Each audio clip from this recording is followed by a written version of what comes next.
Hello friends, আমি চলে এসেছি কলকাতায়। আর এখনই এলাম, এসেই দেখো একটা থালা নিয়ে বসে পড়লাম।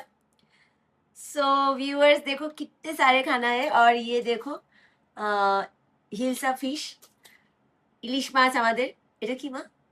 এটা কি? ওটা কচু শাক। ও, কচু শাক দিয়ে চিংড়ি মাছ, মানে অসাধারণ খাবার, যেগুলো পাওয়াই যায় না সবসময়। এটা হচ্ছে একটা ওল ভাতে। আর এটা কি বলতো, এটা হচ্ছে ডুমুর। ডুমুরের তরকারি চিংড়ি মাছ দিয়ে, যেটা মানে এখন বিশাল অমূল্য ব্যাপার।